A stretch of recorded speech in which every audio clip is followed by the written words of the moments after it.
Bom, acho que quase todos vocês já me conhecem, né, dos últimos 2 dias aqui. Apresentei vários professores para fazer palestra, mas ninguém bateu palma, né? Coisas do professor Luiz Felipe. A palestra tem um título diferente, eu acho. Provavelmente quando vocês olharam a programação, vocês viram um tema completamente diferente do que vocês estão esperando para um curso de computação. Vocês sempre estão vendo banco de dados, redes, algoritmos e todas as palavrinhas que estão aqui na nossa nuvem de palavras. Agora, nanotecnologia, nanocomputação é algo um pouco diferente, né, do dia a dia do pessoal de computação, mas vocês vão ver que não é bem assim. Tem muita coisa que a gente pode fazer, só que eu preferi escolher um tema só para a gente poder se dedicar a ele, né? Se vocês quiserem, vocês podem ver os vídeos das outras escolas de verão para saber um pouco mais ou até mesmo me procurar. Bom, antes de começar a palestra propriamente, eu sei que está um pouco tarde, até mesmo porque eu estive com vocês nos 2 primeiros dias, mas eu gostaria de dar as boas-vindas a vocês aqui na Escola de Verão e aqueles que não são de Belo Horizonte, boas-vindas a Belo Horizonte. Espero que vocês estejam gostando. Vocês chegaram aqui com uma segunda-feira bem chuvosa, mas depois o clima ficou bem agradável, tá?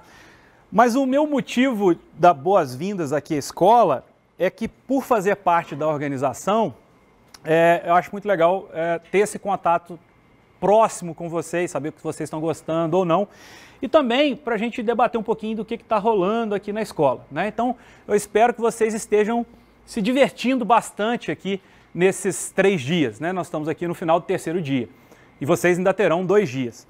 Vocês estão tendo a possibilidade de ver vários temas completamente diferentes, né? E assuntos científicos de pesquisa bem elaborados pelos nossos colegas. Então vocês estão vendo ou vão ver amanhã, eu acho que é o dia que vai ter mais coisas sobre redes sociais. Então rede social está bem na moda, então vocês vão estar, obviamente, muito interessados em assistir essas palestras.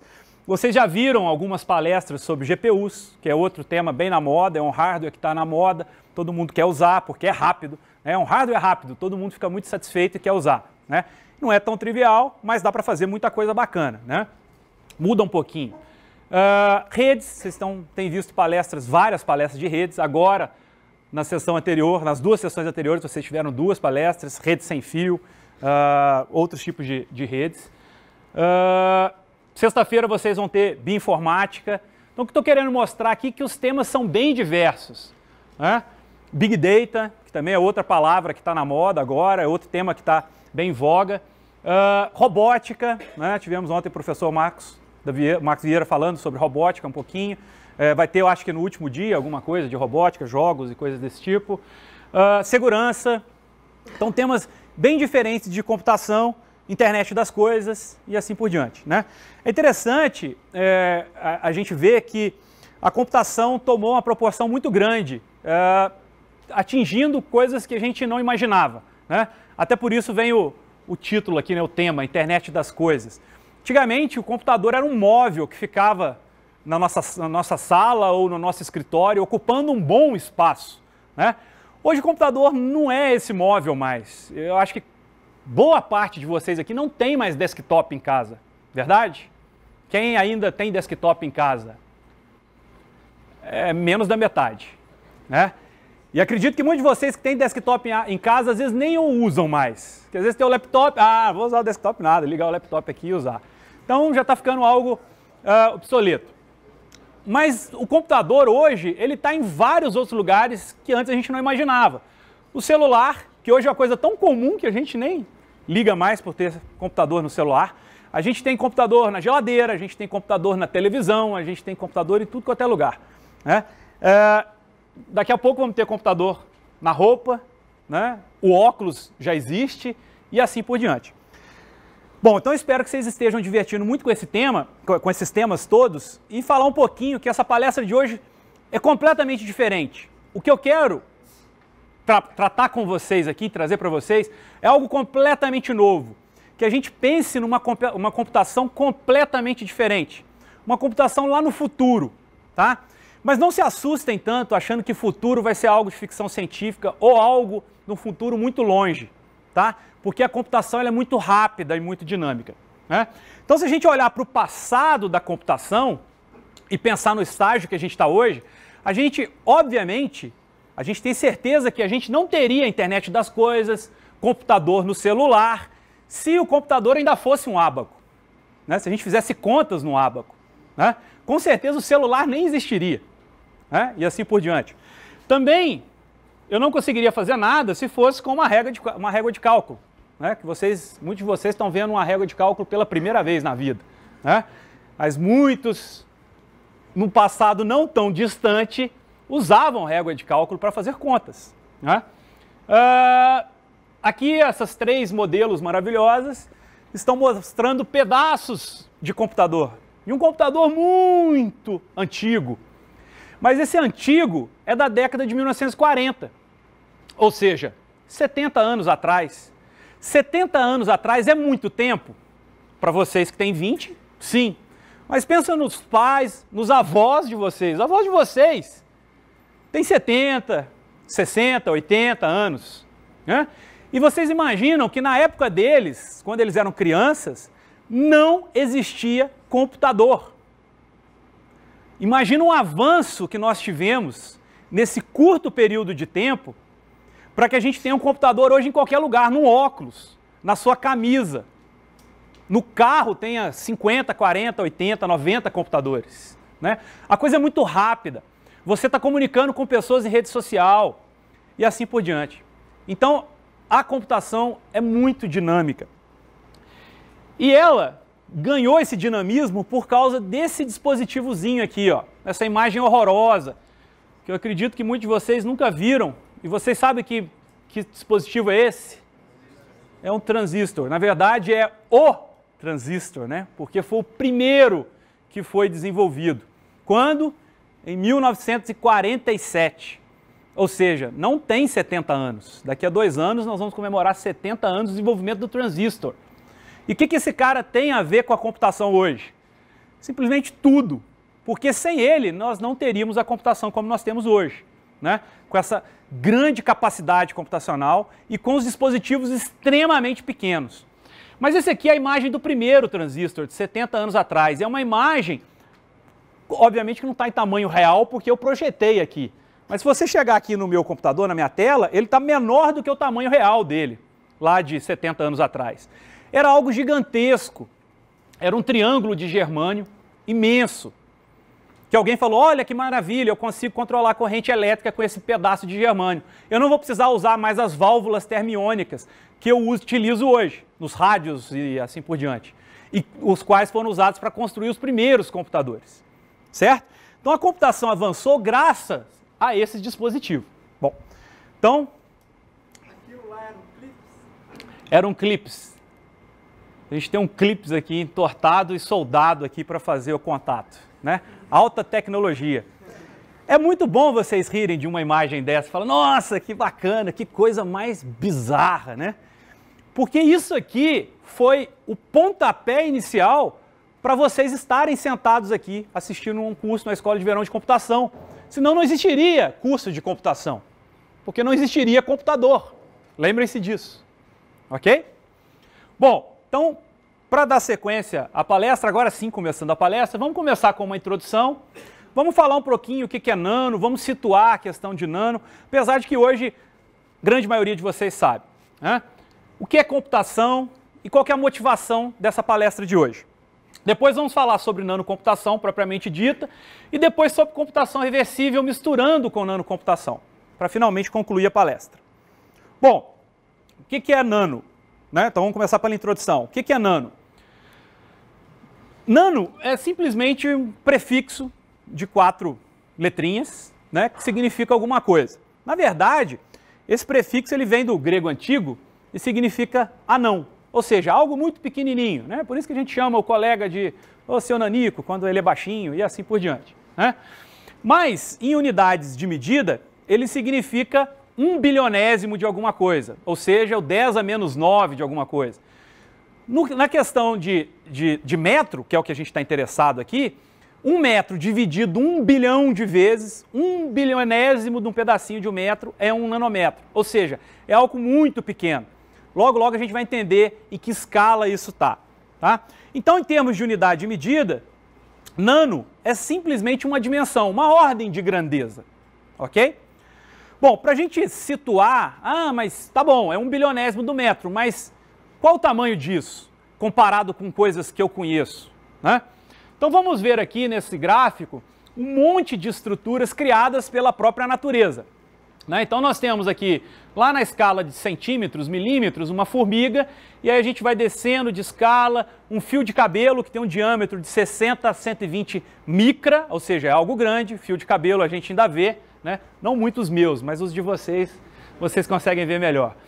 A célula de glóbulo vermelho, né? As hemácias no nosso sangue, que vão estar carregando aqui o oxigênio, que tem de 2 a 5 micra, ou seja, ainda está na escala micrométrica, eu nem cheguei na escala nanométrica. Né? E aí vou descendo, tem o ATP, que é a molécula que gera a energia do nosso corpo, e aí eu chego no DNA. O DNA é uma estrutura extremamente conhecida, né? É o código-fonte da nossa vida. Determina como a gente é, como é que a gente funciona e assim por diante. Esse DNA, ele tem de 2 a 12 nanômetros de diâmetro. Então ele é muito menor do que uma hemácia, muito menor do que um fio de cabelo, muito menor do que muitas outras coisas. E é muito pequeno, muito, muito, muito pequeno. Estruturas criadas pela natureza, certo? O interessante é que nós, seres humanos, já conseguimos dominar a matéria nessa ordem de moléculas e átomos e construir coisas nessas ordens de grandeza também. Então a gente começa lá, da ordem de grandeza da formiga, um alfinete. Depois a gente vai descendo para os MEMS, os Microelectromechanic Systems, na ordem ali de alguns micra. A gente vai descendo, descendo, descendo. Aqui a gente vê vocês não estão vendo, mas vocês estão vendo 4 barrinhas amarelas aqui, certo? Que são contatos de ouro com mais ou menos 1 micron de espessura aqui. Então bem pequenininho, 1 micron, um 10 a menos 6. O que vocês não estão vendo, que essa setinha aqui está mostrando, e se eu conseguisse não tremer muito, mas as minhas precisões nanométricas aqui na minha mão não são muito boas, tem um fio que liga esse contato com esse contato, bem fininho, e um que liga esse contato a esse contato, que vocês não estão vendo. Talvez vocês primeiros aqui estejam vendo. Alguma mancha meio amareladinha ali. Esses fiozinhos, na verdade, são nanotubos de carbono. São estruturas de carbono, que é uma folha de carbono de um átomo de espessura dobrada formando um tubo. Então é um tubo que tem um átomo de espessura. E ele tem propriedades elétricas, mecânicas, eletrônicas, térmicas, muito interessantes. A gente pode fazer muita coisa boa com eles. E a gente já consegue criar, controlar o crescimento e utilizar essas estruturas. Ok?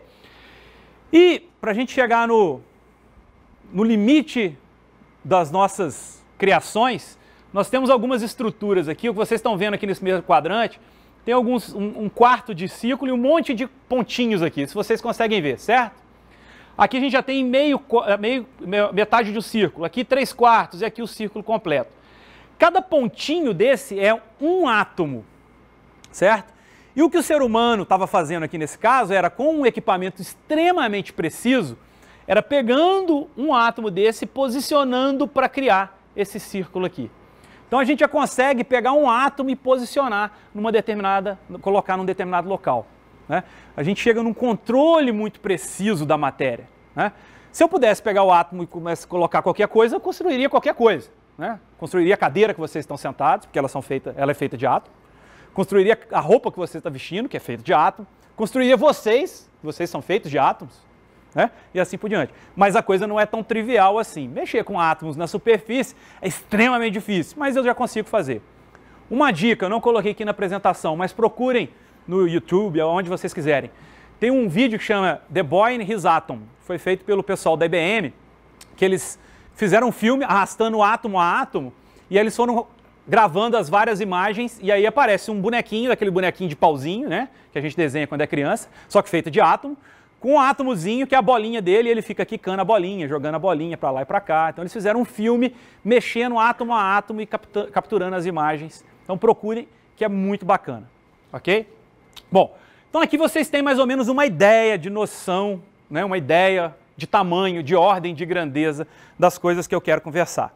Bom, e aí a gente entra no seguinte: o que é computação? Né? Qual a importância da computação? Como eu faço computação? Certo? Como vocês enxergam computação? Como vocês têm sentido a computação aqui nessa semana? Né? Quando a gente pensa em computação, o que a gente muitas vezes pensa é lá em cima, na aplicação. Né? O que vocês querem ao final das contas? Ah, eu quero criar uma rede social e concorrer com o Facebook. Ah, eu quero criar um software de gerenciamento de alguma coisa. Eu quero criar um software para gerenciar redes. Eu quero criar um algoritmo de otimização. Né? Então a gente está pensando sempre, ou não sempre, mas na maioria das vezes, vocês, como cientistas da computação, pensam lá em cima. O que eu quero? O que eu vou ter de aplicação? Né? O que eu vou chegar como produto final? E vocês, na maioria das vezes, esquecem que para você estar conversando no Facebook, para você estar jogando o seu joguinho lá, o FIFA, o Win Eleven, o que for, com seus colegas, para você estar jogando os seus joguinhos de tiro em rede lá, para você estar mandando um e-mail, para você estar fazendo qualquer coisa, como por exemplo, usando o WhatsApp, como eu estou vendo alguns de vocês aí, né? Não precisa baixar não, pode continuar. Transmite ao vivo para os seus colegas. Lembrem-se que alguma coisa física tem que estar acontecendo. O computador, ele não é uma lâmpada mágica. Eu não esfrego a mão no computador e sai um gênio e fala assim, o que você deseja, meu amo? Eu quero curtir a foto do meu amigo. Está feito, meu amo. Não é isso. Você vai lá, curte, vai aparecer alguma coisa, vai passar luz por um cabo de fibra ótica, vai ter corrente elétrica passando no seu computador para lá e para cá, bits andando e pá, até acontecer alguma coisa. Certo? E olha a velocidade com que essas coisas acontecem.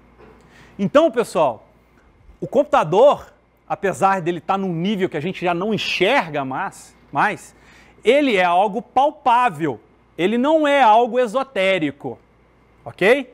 Fiquem com isso nas suas cabeças. O que a gente tem, na verdade, são vários níveis de abstração para tentar facilitar o uso do usuário lá em cima da aplicação, né? Sua avó, sua mãe, sua tia, às vezes não está nem sabendo o que está acontecendo ali para baixo. Ela só quer saber que quer entrar no Facebook ou quer procurar uma receita lá no Google, mas não tem a menor ideia da dificuldade que ocorreu por trás daquilo. Né? E muito menos o que vem bem por baixo disso. Né? Ela não sabe, né, que a gente tem um gap imenso aqui, que eu tenho que criar um algoritmo, que é geralmente o que vocês estão preocupados, eu quero criar o algoritmo para criar o Facebook, eu quero criar o algoritmo de busca para procurar lá, receita de, sei lá, estrogonofe com carne de jacaré, né? Procure no Google, deve ter alguma coisa, né? Bom, eu não sei, veio na minha cabeça aqui agora. Mas o algoritmo para realizar essa busca é algo extremamente complexo. Mas a gente ainda está no nível de abstração lá em cima. Você está lá programando em C, if, then, else. Observe, if, then, else. É linguagem, é inglês. Né? Um pouquinho adaptado ali, né, com algumas matemáticas no meio. Mas é extremamente alto nível de abstração. Que vai estar rodando ali em 1, 2 ou 3, ou qualquer linguagem de programação que você queira. Né? Que vai estar rodando em cima de sistemas operacionais, para você não ficar preocupado como a máquina funciona lá embaixo e ele gerencia para você. Né? Se é no Windows, se é no Linux, se é no iOS, se é no Android, não interessa no que é. Que vai estar em cima de uma arquitetura de conjunto de instruções, que é o que vai estar falando para o pessoal de cima o que a máquina faz. Olha, eu consigo fazer soma, subtração, e lógico, ou lógico, shift para a direita, shift para a esquerda, move, jump, branch. Né? E aí o pessoal de cima já esquece disso e já começa a pensar nos níveis de abstração mais altos. Mas eu vou descendo, eu tenho organização. Como é que eu monto essa máquina? Aonde está a memória? Quantas memórias eu tenho? E a minha ALU, como é montada? O que eu faço aqui? Como é que eu puxo o fio? Da onde que eu pego? Qual registrador que eu guardo? Olha o nível de complexidade. Imagina se a sua mãe tivesse que mexer num negócio desse para acessar o Facebook. Né? Ninguém ia usar. Metade de vocês, 90% de vocês não estariam sentados nessa cadeira aqui fazendo um curso de ciência da computação. Eu desisto, vou mexer com esse negócio não, vou fazer outra coisa. Bom, eu tenho que saber como é que eu transfiro de um registrador para o outro, planejar tudo isso, como é que vai ser feito. Eu tenho que pensar em portas lógicas, que para vocês é algo trivial. Uma porta AND, Ah, se A é 1 e B é 1, então a saída é 1. Né? E como é que isso vira Facebook? Né? Circuitos eletrônicos para realizar isso. Por que circuitos eletrônicos? Porque não se esqueçam, quando você está mexendo no seu Facebook ou jogando seu joguinho de futebol, o que está acontecendo, na verdade, é elétron indo para lá, elétron indo para cá, o transistor falando elétron aqui, você não pode passar não, você tem que passar por lá. E o outro passa por aqui. Isso é a computação, lá no nível mais baixo, né? Que vai ter os seus dispositivos, que é o transistor. Ok? Para ocorrer algo físico. Corrente elétrica, patati, patatá, parará, papapá. Ok? Bom, o que é um computador, então? O computador era esse móvel aqui, né, que a gente tinha em casa, que foi diminuindo. Antes era aquele monitor grandão, agora já é um monitor fininho. Hoje eu já nem uso muito esse móvel. Isso é um computador que a gente está acostumado. Isso foi um computador em 1946, que aí o cara da IBM falou, olha, no mundo vai ter mercado para no máximo 5 pessoas comprarem computador. Quem vai comprar um negócio desse? Primeiro você tem que construir um prédio. Eu não consigo fazer em escala. Só o banco que vai comprar um negócio desse. Banco e aplicação militar. Ninguém mais. Para fazer conta, quem imaginava usar Facebook? Quem imaginava mandar um e-mail naquela época? Menos de 80 anos atrás, 70 anos atrás. Certo? Olha a velocidade com que as coisas aconteceram. Isso é um computador para a gente hoje talvez mais palpável. Né? Isso é um computador tão fácil, carrego para tudo quanto é lugar, faço tudo que eu quiser. Isso é um computador. E assim por diante. O óculos, a camisa, o liquidificador, a televisão, são computadores. Né? Isso é um supercomputador. Né? Por que eu preciso disso? Para várias coisas. A grande maioria das pesquisas, das palestras dos colegas que vocês estão vendo aqui, precisam de computadores super potentes para que as coisas aconteçam. Né? Então a gente quer desempenho. Isso aqui, observe, olha, uma sala bonita, toda colorida, cheia de coisinha ali dentro dos armários. Isso está assim para ficar só bonitinho e organizado? Também, facilita a manutenção. Mas isso aqui tem que estar num ambiente extremamente controlado, temperatura baixíssima, porque está gerando calor absurdamente. Se você desliga o ar-condicionado, deixa isso aqui rodando, em 1 minuto, cai tudo. Olha a quantidade de calor, quantidade de energia que está sendo consumido por algo. Assim. Sexta-feira pegou fogo aqui no laboratório de computação científica. Um no-break não aguentou, pegou fogo, virou uma confusão danada. Bom, como é um computador? Agora nós vamos andar naqueles níveis de abstração, não lá na parte de algoritmos, mas na parte do hardware, né? Aquilo que a gente, não tem aquela definição, software é o que a gente xinga, hardware é o que a gente chuta, né? Então vamos, antes era mais fácil de chutar porque era maior, agora às vezes é difícil chutar, né? Vamos andar aqui nesses níveis, vamos andar nas ordens de grandeza, né? O que eu tenho aqui dentro do computador? Vocês, obviamente, abriram um computador e viram que lá tem um monte de coisa. Talvez a mais importante delas é a placa-mãe. Aonde eu posso, vamos pensar de maneira simples, conectar as coisas, né? Espetar as coisas que eu preciso usar. Ali na placa-mãe eu tenho algumas coisas conectadas. O que tem ali dentro? Tem um monte de coisa. Memória, barramento para rede e por aí vai. Placa de vídeo. Mas o que é o mais importante que eu espeto na placa-mãe? O processador, obviamente, né? O coração da máquina, né? Então ali eu tenho processadores, né? De empresas diferentes para não termos problemas aqui na apresentação. Bom, e o que é o processador, né? O processador pode ser de diversas maneiras diferentes, né? Como é um processador? A gente olhando em termos de caixinha, num processador muito simples, por exemplo, essa arquitetura MIPS aqui, ó. Conhecem isso, né? Bom, o que eu tenho aqui? Olha que coisa já mais... isso é mais legal, isso é mais nerd, né? Até então não estava tão nerd assim o negócio. O que eu tenho? Tenho memória lá, memória cá, registradores, ALU, somador, um bando de registradores pelo meio, portas lógicas controlando essas coisas, né?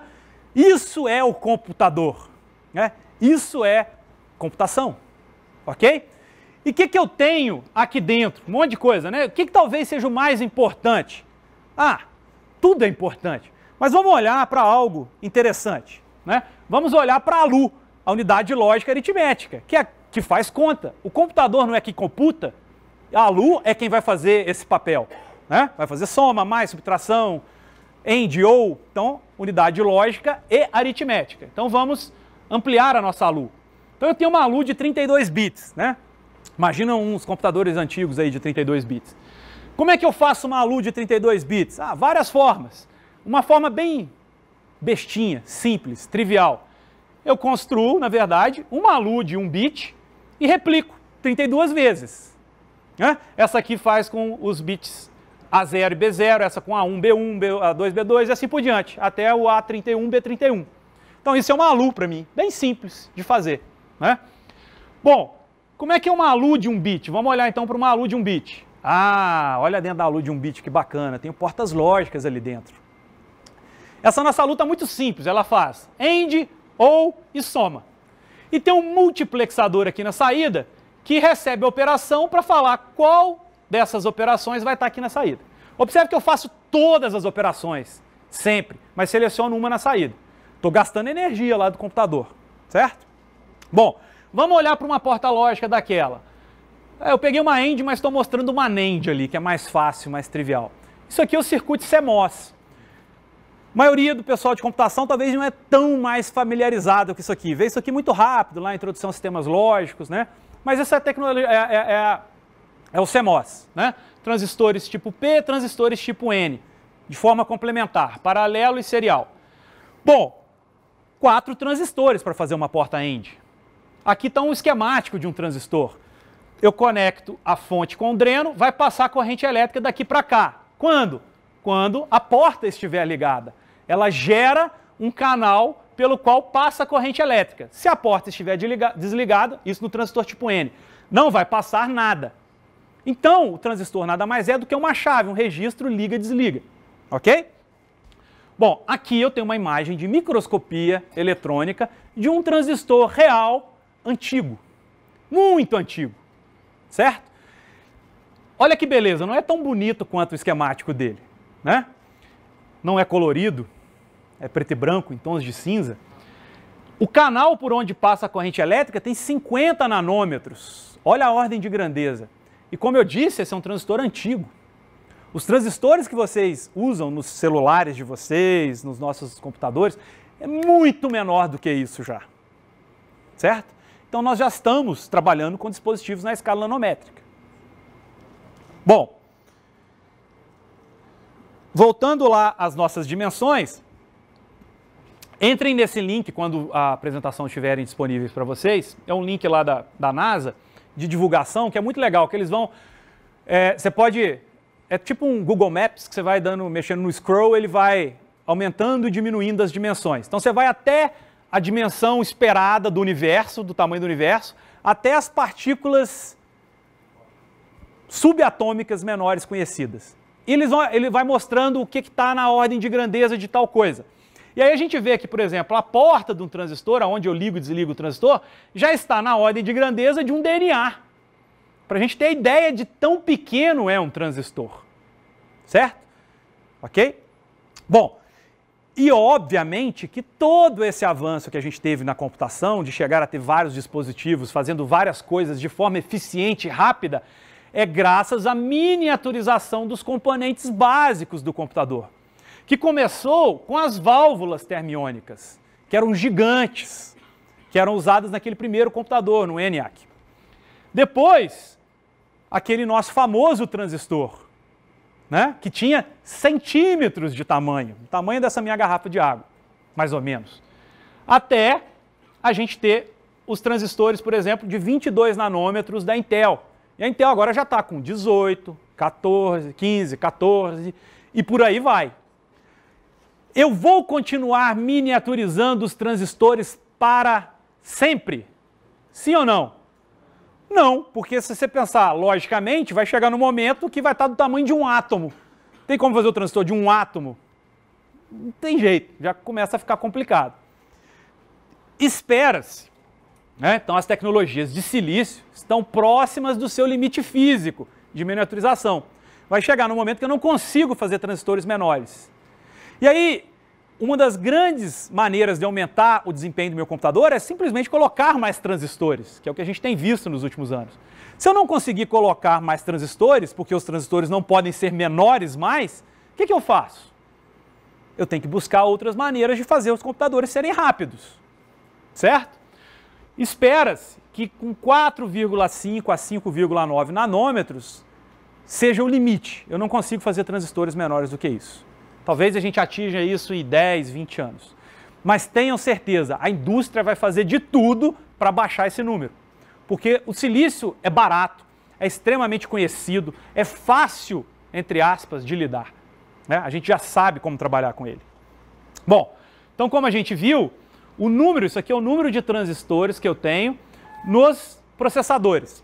Começando lá em 1971 com 4004, né, considerado o primeiro processador da Intel, ele tinha, digamos nos dados atuais, míseros 2.300 transistores. Grandes transistores. Vocês que nasceram ali na década de 90, né, mais ou menos por aqui, a gente pode pegar o Pentium.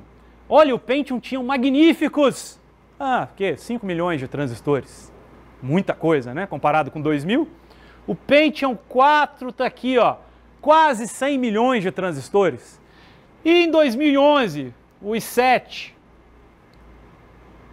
2 bilhões e cacetadas de transistores. Olha como aumentou em 40 anos, de 2.000 para 2,6 bilhões. Isso foi um dos motivos do grande aumento de desempenho dos computadores. Certo?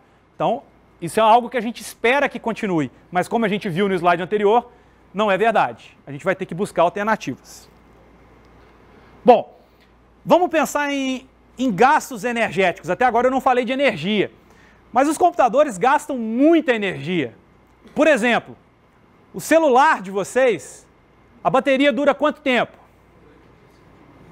Um dia, geralmente. 2 dias quem usa pouco ou tem uma bateria boa. Né? Hoje a gente carrega aquelas baterias para ficar, aqueles carregadores de bateria, que às vezes é maior do que o celular, de tão refém que vocês estão do celular hoje. Acabou a bateria, nossa, conecta aqui nesse negócio que é maior que o celular. Né? Tem que colocar o celular no bolso e aquele negócio numa sacola do lado, assim, para carregar. Né? Não seria maravilhoso se o celular de vocês tivesse a bateria que durasse uma semana? Um mês? Durasse para sempre? É o objetivo dessa palestra de hoje. Ter computador com pouquíssimo consumo de energia. Ok? Bom, então o que eu tenho? Como é que é o gasto energético? Como é que é a alimentação de um computador? Isso vocês conhecem bem. Então está aqui vocês programando, né? Fazendo trabalho de disciplinas e assim por diante. Né? Não se sintam ofendidos, é apenas uma figura ilustrativa e divertida. Tá? Eu não ia botar uma coisa aqui toda metódica, né? Isso aqui é mais legal. Bom, para que meu computador funcione, eu tenho que ligar na tomada. Nem que seja para carregar minha bateria, certo? Bom, e aí o que eu faço para esse computador funcionar? Eu coloco bits de entrada e tenho bits de saída. Só que os bits, como a gente viu lá nos níveis de abstração, eu nem os enxergo mais, né? Eu estou lá nos níveis bem mais altos. E a saída também. Transforma alguma coisa na tela, sai alguma coisa na impressora e assim por diante. Ok? Mas é assim que funciona o computador. E o que mais o computador produz? Só isso? Calor. Então ele produz calor. Né? Então eu tenho uma grande energia não recuperada. Né? O meu celular, por exemplo, eu saio aqui da universidade para ir para casa, às vezes eu ligo o Waze para tentar fugir do congestionamento. Meu celular, eu chego em casa, ele está muito quente. Consumo e a geração de calor que ele está fazendo ele é muito grande. A bateria, rapidinho vai embora. Né? Então ele está jogando muita energia fora. Que bom seria se eu pudesse pegar a energia e recuperar. Imagina se eu tivesse nos meus computadores umas pequenas centrais termoelétricas que pegasse o calor e gerasse energia. Isso não seria fantástico? Seria, mas para fazer algo tão pequenininho, para colocar no celular, talvez seja algo complicado.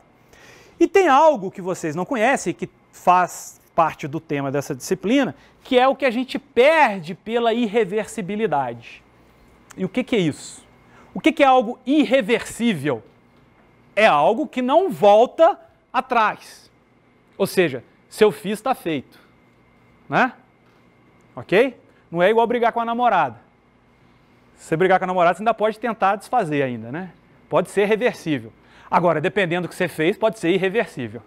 Tá? E aí vai gerar calor. Tá? Sua cabeça vai... Ok? Vai ficar quente. Bom, isso aqui a gente não se preocupa por enquanto. Ninguém no mercado está preocupado com isso, por enquanto. Mas a gente vai se preocupar. E aqui na academia, né, na universidade, que a gente é talvez mais livre para pensar nessas coisas, a gente se preocupa. Para quê? Para fazer o computador de vocês, o laptop de vocês, o celular de vocês, daqui a 40 anos, ou daqui a 80, quem sabe? 80 anos é pouco, né? A gente está vendo aí o que aconteceu com a computação em 80 anos. A não precisar mais de energia elétrica, bateria durar para sempre, quem sabe? Né? Ou próximo disso, carregar o celular uma vez por mês eu já ficaria satisfeito. Né? Principalmente se ele carregasse em 2 minutos. É como se eu tivesse bateria para o resto da vida. Bom, onde estão os limites da computação? Limite da computação é algo que muitos cientistas da computação se perguntam há muitos anos. E aqui eu vou falar de alguns limites. Quais limites são esses? Qual é o tamanho mínimo do dispositivo computacional? Né? Lembra, a gente está falando de nanotecnologia. O transistor já está pequeno. Eu estou chegando no limite dele. Será que eu consigo fazer algo menor do que ele? Será que eu consigo fazer um transistor de outro material? E a outra coisa, qual é o valor mínimo de energia que precisamos? Será que é 0? Ou será que é alguma coisinha bem pequena? Hoje é um monte. Né? Lembre dos data centers, que é aqueles ar-condicionados